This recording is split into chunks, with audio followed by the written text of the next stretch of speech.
Welcome to another edition of Answers Network. I'm your host, Alan Cardoza. And for those of you that have been listening, sending in questions and comments, thank you so much. And please continue to help spread the word. Can inspire, educate, and in some cases entertain, while bringing answers and options to making our lives happier, healthier, and more successful. And remember, if you can't listen live, go to our website at answers.network and you can browse through a variety of heartfelt and enlightened topics. I am confident that there will be something you will find to bring greater joy to your life. Now, I also have a favor to ask. Please forward one of our shows to your social media group or to someone you know who can benefit from a particular subject. This is one powerful way that we can make a positive influence in the world together. And I guarantee you, when you listen to this show, you will realize that we all know somebody that can benefit from this show. Now, our topic today is also the title of our guest's new book, Work Made Fun Gets Done: Easy Ways to Boost Energy, Morale, and Results. Now, if that isn't something we can all get behind, I'm not sure what is. We have two guests, one of which is Bob Nelson, PhD, and he is the president of Nelson Motivation Incorporated and the world's leading authority on employee recognition and engagement. He has published over 30 books that have sold over 5 million copies and have been translated in over 30 languages. He has presented on 6 continents and worked with thousands of organizations, including over 80% of the Fortune 500 companies. He is currently a senior fellow for the Conference Board, a top thought leader for the Best Practices Institute, and has been named a leading global employee engagement influencer by EE Awards and a top 5 management guru by Global Gurus. And Mario Tamayo is principal of the Tamayo Group Incorporated, a no-nonsense, no-frills consulting firm specializing in leadership and organizational performance. TGI is widely known for using practical strategies that get positive results. With extensive experience in the human performance and organizational development field, Mario has been trained, he's been not only trained, but he's been training. I think you had to be trained before you can start training other people. Yeah, he's still training them. That he's been training, coaching, and consulting with individuals and teams in leadership and communication skills since the late 70s. He was responsible for several successful organizations, including the Anthony Robbins Companies, Broadcom, General Dynamics, the Ken Blanchard Companies, Life Technologies, Petco, the U.S. Men's Olympic Volleyball Team, which, by the way, in 1984 won a gold medal, and many more. So, Bob, Mario, welcome to Answers Network. Thanks for having us, Alan. As I was kind of talking a little bit about in the beginning, if there was ever a time in which your book is needed, I believe it's now. I was watching a YouTube video where they were speaking with someone who has thousands of employees, and they were asking him what has been the most difficult issue that he's had coming out of this pandemic. And he said the most difficult thing was that they planned for and anticipated losing 15% of their workforce. Instead, they lost 55%. Wow. And I mean, it shocked me. So I know that there are a lot of companies out there that are really struggling. I know when I even going to a restaurant and you go in and they'll go, all right, that'll be 30 minutes. And I look over and I go, you got 17 open tables. Yeah. They said, yeah, that's right. And if we just had employees, we'd be able to help everybody. So I'm guessing you started writing this book before the pandemic. So what inspired you to write this book? Well, Mario and I have worked together for 34 years. We met at Walt Disney World, so the happiest place on earth. So we were destined to make an imprint on this topic. We've always had fun, and we've always felt this is part of the secret sauce that made companies great. We actually even were able to confirm that with research for the best places to work in America, the list that Fortune magazine publishes every year. And we looked at the data from that, and we found that of those companies on the list, their employees routinely report 82% of them report that they work at a fun place. And we compared that to companies that applied for the award but didn't receive it. And in that case, only 62% of employees said they worked in a fun place. So that 20-point differential is the biggest difference on their list of companies that make the list versus those that don't. Are they fun places? So you can be a good employer, you can pay people well, and people want and need more than that today, and especially the younger generation, which makes up close to 75% of the workforce. That 59% of them expect to be having fun in the job that they do. So that's a lot of stats at you, but it all kind of became a perfect storm for people need this book. And we had a fun time putting it together. We did original research as well. We collected information from people all over the world, actually. And we have over 400 specific real life strategies for how you can make your job more fun, the job you're doing with working with others more fun. And if you're a manager, a leader, how you can do stuff, or the company you work for can do stuff to make it a more fun work environment. Yeah, just to add to that, think Please. of a coin. It's two sides of the same coin. Mm-hmm. Employees who are having the most fun are also the most productive, and the most productive employees are having the most fun. And it's not lost on the Deloitte consulting firm. They're calling the decade of the 2020s the decade for having fun at work. So now I named quite a few companies that you guys have been involved with. Okay. They are very, very successful companies. Mm-hmm. Okay. So if fun can be successful and they're making money, why isn't everybody doing it? Great question. It has to do a lot with personality and the values from the very top. Some people believe, some top managers, some CEOs believe, hey, you get a paycheck. Mm-hmm. Why complain? Have fun on your own time, on the weekend. It goes back to the way back when in the Industrial Revolution, when we hired people because we just needed we needed them to move something. We needed their hands. And then years later, somebody got the bright idea, if we ask people to actually use their heads and think, they might be able to prevent problems and save us time, save us money. So they were hiring hands and heads.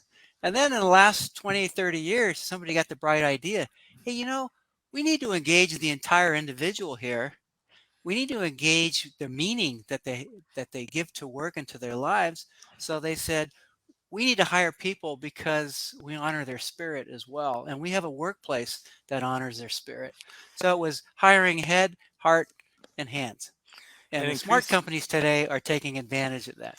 And they need to, because right now, as we speak, there's 11.5 million job openings in America. 11.5 million, and people are still, the Great Resignation is still going very, very strong. And just so far this year, 28 million people left their job last year. So far this year, in January, 4.3 million, February, 4.3 million, March, 4.5 million, April, 4.5 million. So it's not slowing down, and it's a combination of people. They're not necessarily leaving the workforce.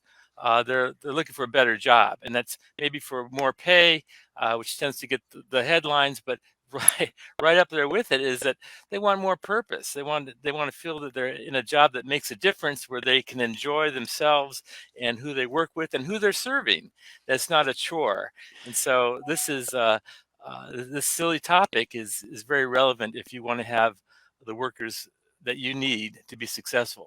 In fact, some of the top people are saying, hey, if you're serious about performance, if you're serious about providing the great investment to your stockholders here, then we have to get serious about fun, which seems oxymoronic, but it's absolutely true. Now, I think it makes perfect sense. And Mario, I love the fact that when you brought up hands, head, and heart. And I know that in one of my businesses, and when we were speaking earlier, you mentioned my son Chase, and I'm so blessed that he has taken over one of my businesses that works with at-risk youth. And when people have asked me, well, how is it that you knew that, that would be a good fit for him, or whatever? And I said, well, he went and he did lots of jobs, and he came back and said, Dad, my heart tells me that I want to do this. Wow. Because he said, I did other jobs and I wasn't making a difference. He says, I might have been making more money, but I wasn't making a difference. And which to me, that's when I knew, okay, it's time to groom him for taking over this business. And he's done a better job than I did in a much shorter period of time. And part of that is the fact that we hired people that had the right heart for the job. And we needed people that needed certain physical tools to be able to, to do their job. And we needed that certain amount of intelligence to be able to do their job. But if they didn't have the right heart, they wouldn't be a good fit. And so I just love the fact that, what you're telling people is you need all three of these things to make things work. And then it also, obviously, if you can then make it fun, hey, I think you've got the right combination. By the way, fun. What does fun mean? How do we define fun? That's one thing that Bob and I found really intriguing.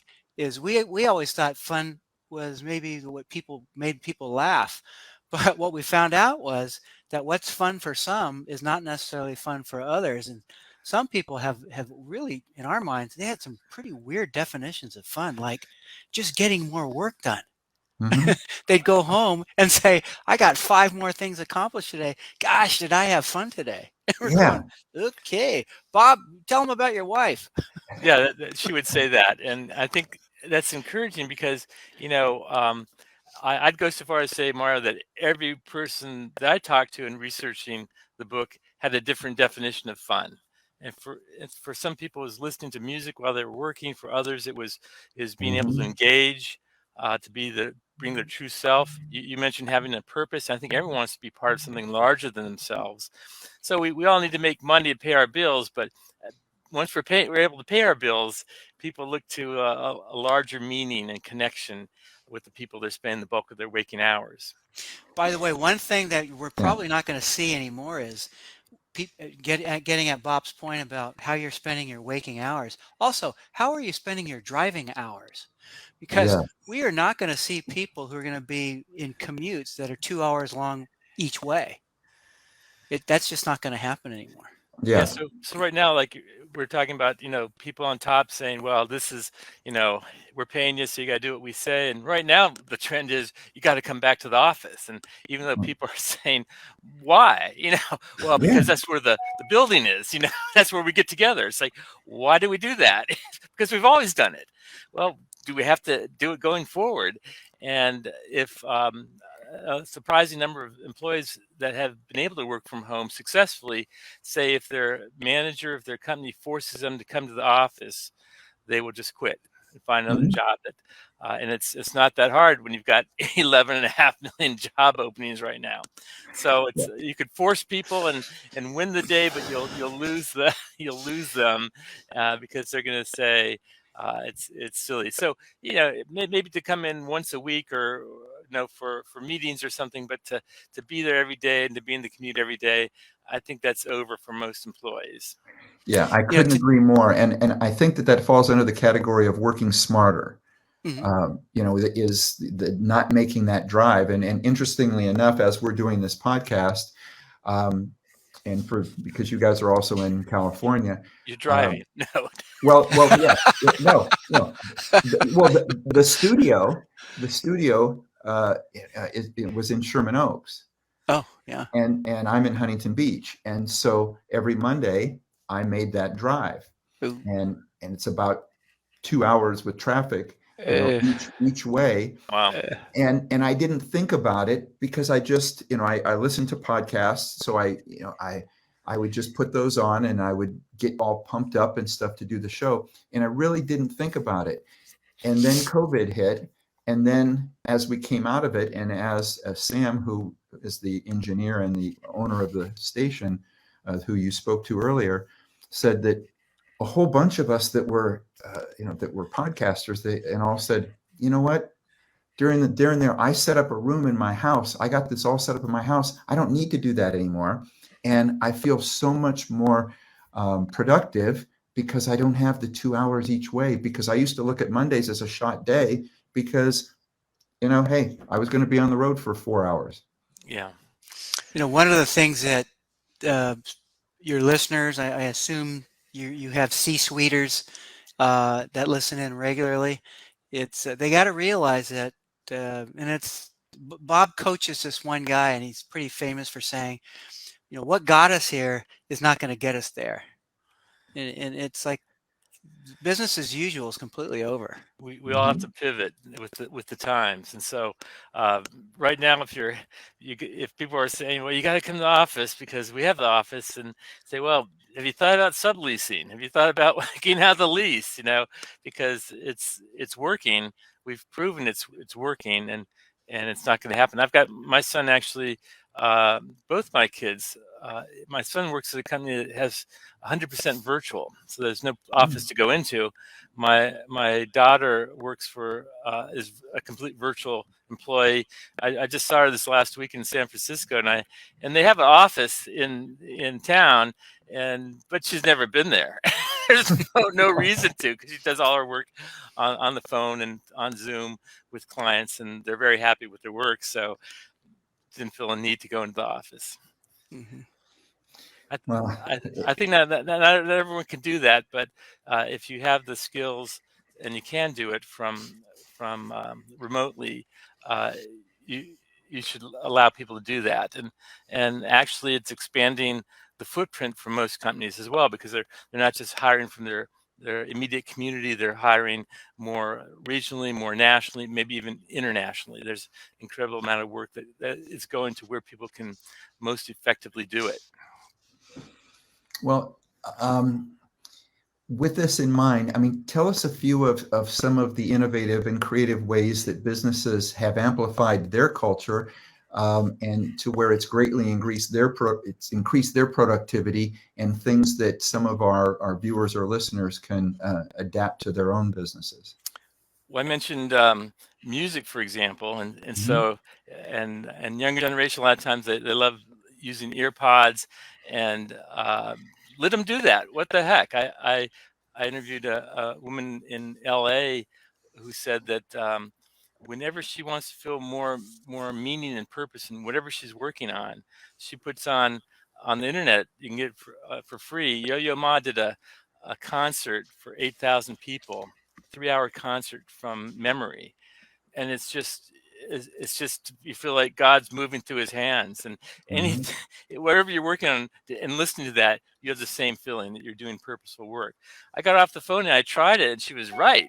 So tricks of the trade on how to keep things light and easy for you, to make if you have tasks that you do that are boring and rote, and we all have stuff like that in what we do, and then make a game of it. See how fast you can do it. But put a timer on is another quick trick to see how quickly you can get it done, and you'll surprise yourself. And give yourself a reward, something that you normally wouldn't do. Go ahead and do that. I'll tell you one thing that a lot of organizations are doing is they're encouraging their folks to bring their pets to work, and that's a huge thing. And Bob just sent me some of the latest data on that. But you'd be surprised how many people, especially the younger folks today, how many of them say, "Hey, if you don't let me bring my pet to work, I'm gonna move. I'm quitting the company." Wow. Yeah, and I can't tell you how many people include their animals on their Zoom calls.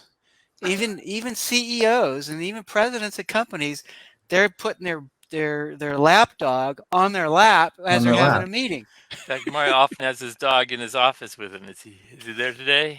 She's right behind my monitor. Yeah, One I of was them going to say that, as you were saying that, I was thinking, well, that adds whole new meaning to the term lapdog. Yeah. Exactly. One thing I wanted to point out in this book, there are over, as Bob says, there are over 400 ideas in here. They're real world, real company ideas, both in the private and the public sector. And the book is set up for things that people can do individually, things teams can do, things that managers can do, and things that the entire organization can do. And most of the ideas in here are either at low cost or no cost. So the I big love it. return on this is you're just tapping into people's spirit and their energy, and they take it wherever they need to take it. And the beneficiary is the individual, it's the people they work with, it's the company, it's the investors, and it's the families of people when they go back home. Okay. Well, you mentioned music earlier, so let me take that as an example because I have a feeling that there are viewers or listeners out there that are thinking about this and going, okay, but what about the different type of music or different things like that? In other words, how do you draw a line from somebody that decides that they're going to have that they play something in their head that is rather destructive versus something that you mentioned already that is so positive? Mm-hmm. I think you're going to run into situations to where somebody's like, okay, well, you're discriminating against me because I can't play this type of music. And no, here's some earphones. Play what you want to play. I don't care. okay, So as long as we're not talking about broadcasting it from your desk, we're talking about being subtle. Or there's other there's a unlimited number of techniques is what we found. And so this tries something that I feel is fun for our work group, and next time you could try something that you feel is fun. Like we're all on Zoom these days, and say, well, what can you do on Zoom? Well, a fun thing you can do on Zoom if you've never tried it is a praise barrage.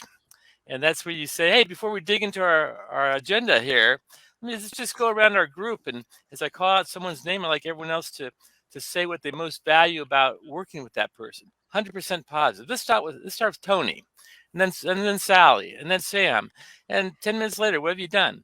Everyone has gotten positive, specific feedback from those people that they work with.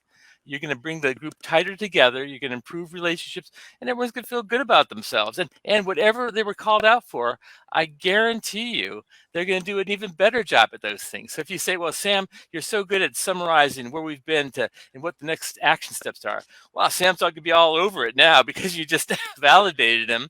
And what gets recognized gets repeated. It's a fact. I want to circle back to Alan, what you just mentioned about the yeah, music, though.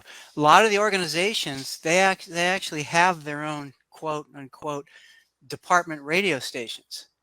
And what they do yes, is a lot of these organizations have committees that decide what they're going to do. And usually they survey people within their units and they say, tell us what music you'd like to hear. And they might have different hours, so to speak, for people to listen to different type of music. Some of it is like a traditional radio station where they bounce back and forth from different things. But you bring up a good point, because one of the things we learned was when you provide these opportunities to people, you want to make sure that people find them safe, they find them fun, they find them valuable, and they don't find them hurtful. One of the things that Bob and I do not recommend is people doing pranks. We do not believe those things work at all, and bad music or negative music can fall under that, can get into that area there where it can be hurtful to My, people. And so when people say, they give feedback, yeah, that wasn't so cool, can we do something differently there? And they generally will, because they're not my, about, nobody goes to work to say, I can't wait to piss people off when I get to work. well, maybe a few, but yeah. I Okay. was going to say, yeah, I've run into a few people, but I gotta tell you, my wife's a computer scientist, and she at 2 p.m. in the afternoon, she'll put on internet. There's this guy that does a 5 minute dance jam. He just goes nuts for like 5 minutes. It's you can't help but get the energy from him. And so it's if where there's a will, there's a way, and we're just trying to give people permission to to do something that's going to make your life a little bit more fun, where you're spending the bulk of your waking hours, and more times than not, it's going to spark someone else to say, hey, that was kind of fun, and they'll do something different, and then pretty soon you're going to be a funner place to work.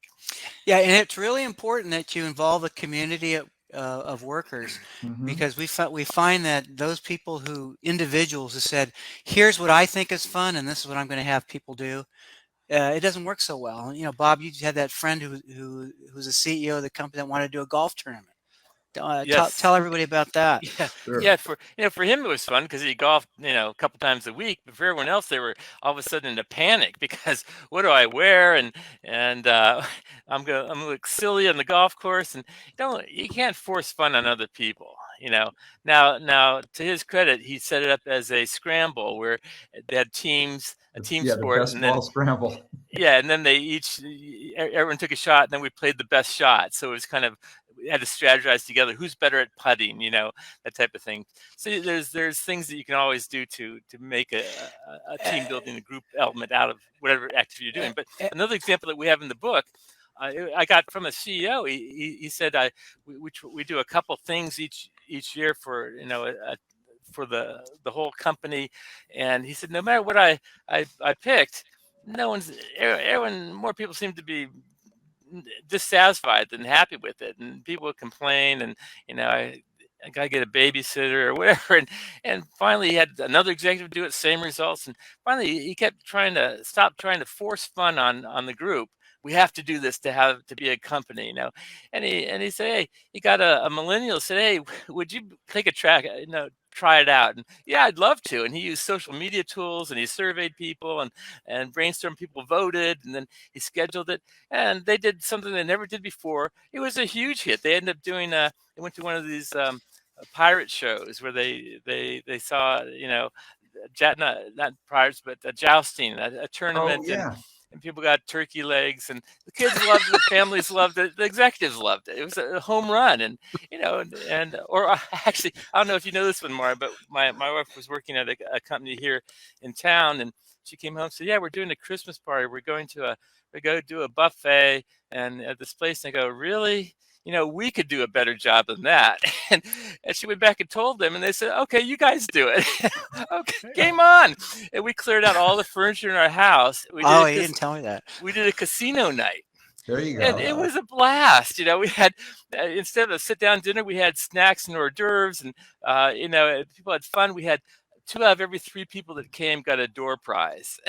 We asked all the executives to donate things. They had such a great time. They asked us to do it the next year as well. Yeah. Now, something similar to that is also in the book, you got a lot of companies that say, what we're going to do is we're going to allow people to choose what charity they want us to volunteer at. And so people go and they help to build or paint a house, Habitat for Humanity. Sure. And Mario and I've done that. Yeah, we have. It's a lot of fun, and you get to meet the people you're helping, and you get to learn some stuff. Mario can build a house by himself, I can tell you. But it's just interesting because you do that, then you open up your interest to what other people are interested in, and you all benefit from it. But you all become more tightly. You work together. You become more of a team because you're learning about each other, and where you have things that are in common. And a simple activity I do inside companies, and I've done this in groups with people who have worked together side by side for 10 years. I say, hey, let's just take a few minutes and go around the group. Everyone share 2 things they like to do when they're not at work. That's the activity. 2 things. And 10 minutes later, it's like, I had no idea you had a garden. I've got a garden, and you're making connections. And you raise German Shepherds. I raise German Shepherds, and you're building a stronger team. And people is more enjoyable. Now it's not just work. It's work and connecting with people that are like-minded. And all of a sudden you've created a community. All right. Well, for everybody out there, if you're just tuning in, you're probably saying, wow, they're having fun. Well, guess what? Their book is called Work Made Fun Gets Done. It's easy ways to boost energy, morale, and results. We're going to take a break, but we'll be right back. And when we come back, guys, I'd like you to share a little bit about rewards. I know you talk about it in your book, but share some of the benefits or sometimes pitfalls of rewards. So for everybody, stay with us. You're listening to or watching Answers Network. Thanks, Alan. Founded over 30 years ago to meet the needs of families in crisis, West Shield has continually focused on resolving issues that negatively impact families and businesses.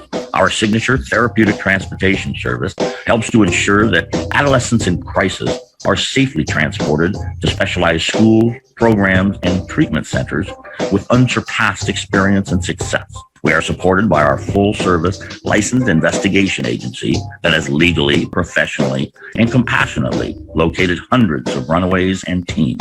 We are experienced and qualified to help, offering solutions which may include referrals to our international network of top professionals in the fields of educational consulting, psychology, psychiatry, and investigations. Simply put, West Shield Adolescent Services and West Shield Investigations are the best solutions when your family is facing a personal crisis. Call 1-800-899-8585, 24 hours a day, 7 days a week. That's 1-800-899-8585, or visit our website at westshield.com. Thank you. And we're back. You're listening to Answers Network, and we are talking about making work fun. So, gentlemen, in regards to rewards, talk a little bit about how that can be a really great thing and sometimes how it can maybe not turn out so well. You know, I did my doctoral dissertation on this very topic. Why do some managers reward and recognize their employees and other managers do not? I spent 3 years taking a deep dive on answering that question because we know it's important. We know it works. 67% of today's employees say that that if they were thanked for doing a good job, they would do a better job going forward. And it becomes a glue to help hold people into the job, into the company. So it's literally all over the map what you can do to thank people. And ironically, the most powerful things are the things that don't cost any money. So a simple thank you for a job well done in a timely, specific manner, in asking people for their opinions, two-way communication, involving people in decisions when you make them. And if someone makes a mistake, you can, berate them in front of their peers. What good is that going to do? Instead, take a breath and say, I'm not sure I would have done it the same way, but what did you learn from that? And celebrate the fact that they just got a year's worth of training. In fact, Mario, that happened with you and I when we were working at a company. I thought you weren't going to bring that up anymore. Oh, God. Tell them about it, Bob. Oh, okay. Well, no, you tell them. No, you tell them. Well, Mario was working for me. No, really, you tell them. When I started working for Bob, this was back in 1989, and Bob was VP of Product Development for the Ken Blanchard companies, and I came in, and one of my first tasks was to produce a product. It was a leadership assessment, and I thought I did a great job on it, and they came back and somebody pointed out there was a typo on it, and we had printed 10,000 copies of it. And the typo was the word manger. Oh. And this was back in the day when the spell check was just coming out, the electronic spell check.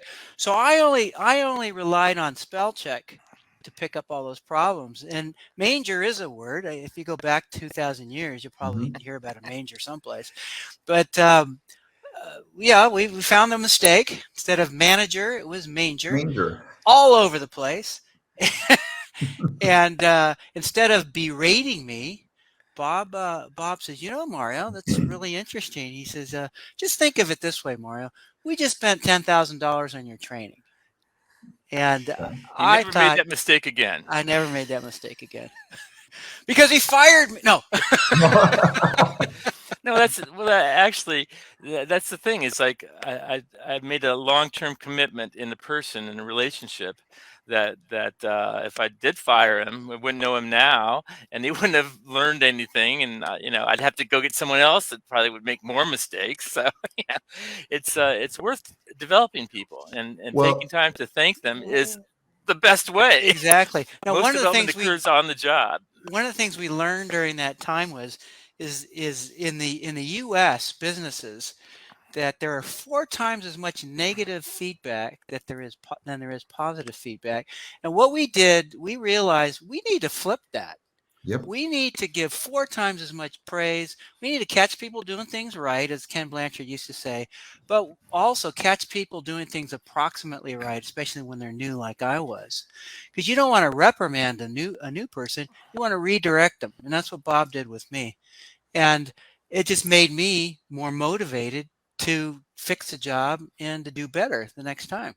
And Mario, actually, that research Gallup organization updated. It's actually 6-1 now. It's getting worse. 6-1, and it's because we're in stressful times, and Yep. things are moving faster, and it's easier to make mistakes, and so we have to be more intentional in reinforcing, thanking, acknowledging people for the progress they make, to make that more the norm, and to inspire other people to likewise try harder to get the results that we need. Yeah. You can't command people to higher performance. you commit, if someone walks in the room with a gun, we're gonna do whatever they say. But for most of life, you nurture higher performance. You nurture people to be better, and you try to set the example yourself. And you do that through praise and thanks and acknowledgement. Now, what's Absolutely. key here is, as Bob mentioned earlier, sometimes a thank you is the best recognition you can give somebody, as long as it's genuine. Mm-hmm. And that's what's key for everything. When you praise somebody, when you recognize them, because people can see through that and see that, oh, they're manipulating me. But if you're really looking at the person from their best interests and how we can help them, then they're going to see that, they're going to feel it, and they're going to do what I did with Bob, which was, I want to work harder. I want to work better. So when you do a praise, it's a 10-second activity, but most people have never gotten any training in doing it. You want to do it as soon as possible. When you see the desired behavior performance, the sooner you recognize it, the more you reinforce it. You want to be specific. Don't talk in generalities. So we've all seen managers that come in, everyone's doing a great job. Unless you hear otherwise, you're doing a great job. That doesn't do much. It's got to be personal. This is why so much recognition is out of sync these days, because years of service or the holiday party doesn't make anyone individually feel special unless you call them out in the meeting. So you want to people, everyone's the star in their own play, and so you've got to zero in on them. And as a job of a leader today is to make that a highest priority. If you're managing people, you're in charge of their motivation, and it's not just giving them tasks to do. It's developing them to do that better. Peter Drucker used to define management as getting the work done through others. So it's not being a super worker. It's not finding fault with everybody. It's not taking work back and doing it yourself. It's getting the work done through them, which means really being a servant manager and saying, how can I help you? Where are you stuck? How can we talk this through? But how can I help you get the job done? How can I help you do a better job? And you should be actively asking that question every day, because their success is going to determine your success. Yeah. Again, I couldn't agree more. I had so many wonderful thoughts as you were going through that. One of which was many years ago, and I'm actually on the cover of a book that was from Kamehameha schools. And because I did a training on catch them doing something good. There you go. And I had started it with a kindergarten class. Yeah. And we focused on, if something started happening and a teacher is trying to get, all the kids to go up front, but Johnny's in the back playing with Play-Doh or something like that, that to focus on Johnny becomes counterproductive, because now all the kids are looking at what Johnny's doing. So instead of doing that, focus on the 6 kids that are in the front row that did exactly what they were told to come forward, sit, cross your legs, and open your book. Mm-hmm. And just bring attention to them and go, wow, Betty and Kathy and Billy and Sam, you guys are doing great. And don't draw the attention to that. and focus on something good. Very And insightful. I think that's it's so powerful, and I believe that we need to start at a very, very young age. Absolutely. I couldn't agree Agreed. more. And I got to tell you, from my doctoral work, I did one of my first books. It was called, Mario just held it up, called 1,001 Ways to Reward Employees. And it got expanded edition, 1,501 Ways to Reward Employees. These are all 100% real examples that people are doing right now. And this book came out 25 years ago. It's now in its 64th printing, has sold over 2 million copies. So Wow. this kernel of truth that we're on is big. It's very important. It works in every single relationship in your life. You mentioned kids, we mentioned employees. If you're married, it works with your spouse. You know, Zig Ziglar used to say, if you treat your wife like a thoroughbred, and she'll never be a nag. You know, Hey, you can't say that stuff anymore. but it's really true. You get in every relationship you're in, even with your neighbor or with someone at church or something. You get out of the relationship what you put into it. If you put good things into it, positive things, encouraging Yep. things, you can get that back from them. You can have a better relationship. It's going to be more fulfilling for both of you. It's a simple thing, but common sense, but not unfortunately common practice, especially So today with social media and yeah. speed of business and et cetera, et cetera. Okay. So, and I know the book covers a lot of the stuff in regards to retention, in regards to improve productivity and all of those things. How can we hire smarter? I'll tell you, one way is you make sure that the people who you're talking with to consider as candidates, you make sure that they can explain to you how their personal values, what their personal values are, and how they might align with your company values, and Mhm. ask them for specific examples of how they've demonstrated this kind of stuff, and ask them about how they are, what they're like, what we can expect when the going gets tough, and again, what they really value and what they want to get out.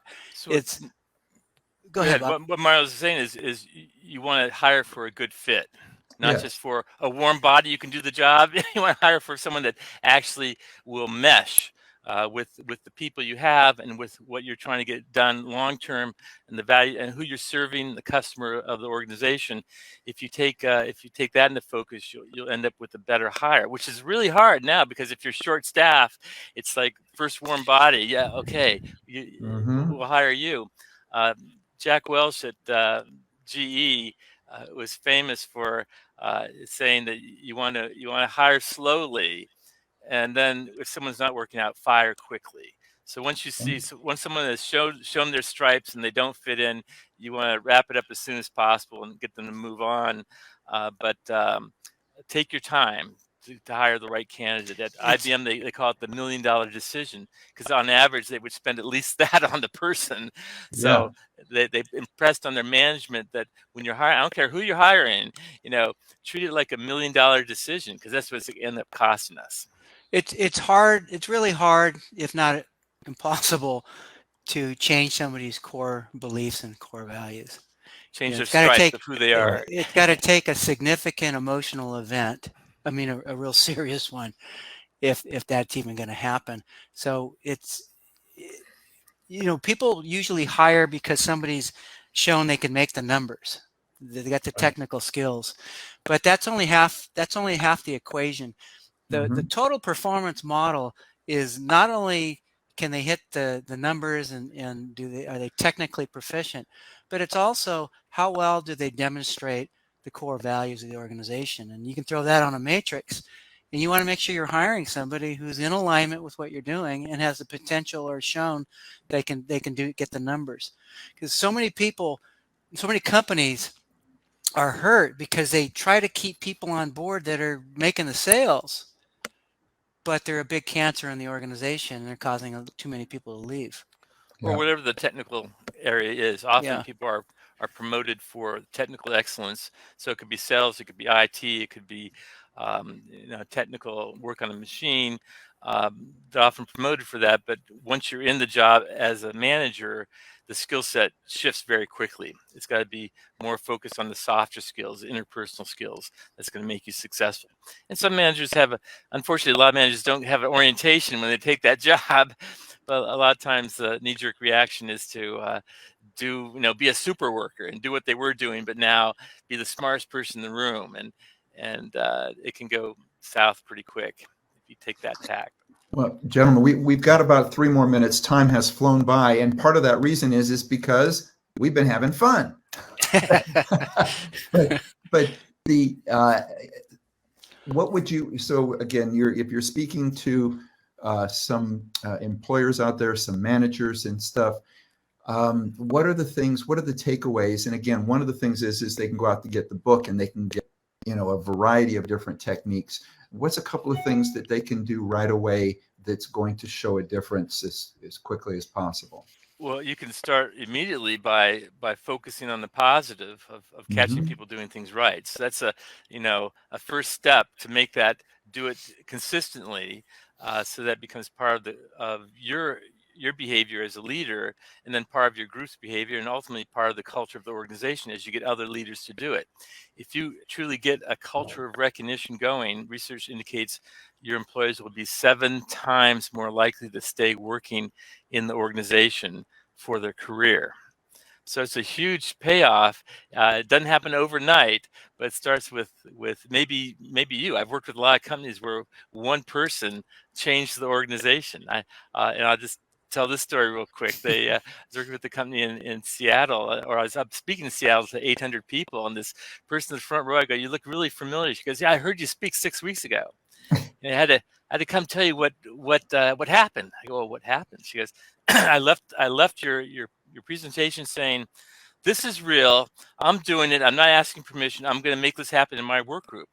And I go, "Well, great. What'd you do?" She goes, "Well, we did all sorts of things. Like what?" She said, "Well, we held a picnic on top of the roof to celebrate a success we had, and we bartered meeting space with the company on the next block that needed it they did limo rides, and now we got limo rides we can use, and we just were very thrifty, and we came up with ways to thank and acknowledge people, and it worked like a charm. There became a buzz in their department. Other managers saying, 'What are you doing with your group? They're on fire!' And hey, come to the next meeting." And once you know it took off. I wrote them up as the best practice, and fast forward, it was like I think 18 months total from that first conversation. That company, Perkins Coie, a law firm, if you can imagine, entered the best places to work in America, number 23 on the list. Wow. One person triggered that change, Now, and anyone listening could be that one person. Okay, we've got a comment coming in. I want to get this in before we run out of time. Okay. So this comes in, and again, I thank those that send these in. It says, "I started my company of bottled oils, herbs, and other items in 2005. We run our company based on the very words in the title of your book, making work fun and putting heart into it." We want to know about this person. Wait, well, you know them? No. We want to get contact information with this person. Oh, gotcha. It says we're actually a growing business because of my staff. 2 of our long-timers gathered everyone together, and they executed an amazing plan to promote the company on all of their social media. I could go on and on about a variety of things, but suffice to say, it caught on like wildfire. I ordered your book to learn even more and to share it with other small businesses in our chamber group. Our communities must embrace these concepts now more than ever if we're to survive against the Amazons and eBays of the world. This is from Janine in Colorado. Okay, just full disclosure here that she's my aunt. No, I'm kidding. I'm kidding. But what she said there is extremely important. Thank you for getting the book there, Janine. But what I think people can do immediately is get the book, go to your team at your next meeting, and have each person go through an initial items that they would like to do that they consider fun. And when you get it back after a couple of minutes, now you have your menu of things to do that people are really going to value. So you're personalizing the book to your immediate team. Yeah. And it's and not now a book. You don't have to guess. You can go see what great. would really make someone have be It's thanked not a for. book that you read straight through. It's a reference book. You just read the intro sections, and then you go to the areas that you're really interested to improve, or you have a situation there. And by the way, you can open up to any page, and if you don't find a great idea that'll fit you, just turn the page, because you're most likely to see it on the next page. I And love for that. And that gentlemen, person- I wish we had so much more time. Where are the best places they can find the book? What's the best way they can get in touch with you? You know, Alan, the best place. We don't do this for everyone, but if you have a listener that would like to get our latest book, if they email us, we will send it to them with our compliments. Oh, And for that woman that just shared And that last, that example, yeah, go ahead. I'd love to send her 1,501 ways to reward employees, because she's on the right track. I want to encourage that to keep going. And all we right. want her example to appear on the next book. And my email address is bob@drbobnelson.com. That's DRBOBNELSON.com. So we extend that to your listeners, Alan, because we've had a great time, and we've only done this a couple times in the I don't know, 100 podcasts we've done, Mario, but Seems like this is the type of show that we really want to be supportive of. the Thank book you. just came out a year ago, almost to the date. Okay. And again, first of all, I appreciate that. Thank you so much. And I realize we also have people out there that are driving. If you didn't get a chance to take that down, if you go to the answers.network, I'll make sure that we have that email. If that's okay with you, Bob, I'll put your email on there. Absolutely. And my website, where I have all my books at discounted prices, cheaper than Amazon, is www.drbobnelson.com. So DRBOBNELSON.com. And I've got an online bookstore there, and I've got, I'd say it's about 20 of my most recent books are on there. That's great. And Mario, how do we get in touch? I'm available through Dr. Bob. Through Yes, Dr. Bob. we also Dr. do Bob. consulting together, and companies bring us in, and whether it's to do a one meeting session to make a fun session, or to light their fire on the importance of this concept for their leaders, or changing we also culture. do changing culture, where we come in and we help assess to see what are the things to focus on, and leave them with the tools to keep it going. Gentlemen, thank you so much. And for everybody out there, please go to the website, go to their site, pick up the book, and for everybody, just be good human beings, and be with us again next week on Answers Network.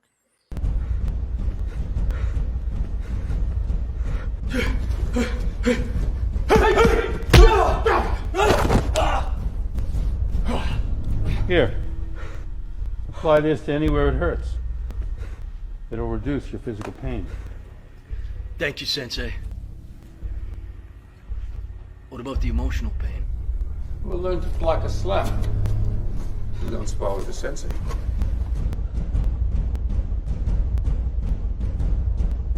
Marty's Cobra Cove has no mercy on pain. Don't rub it on. Rub it in.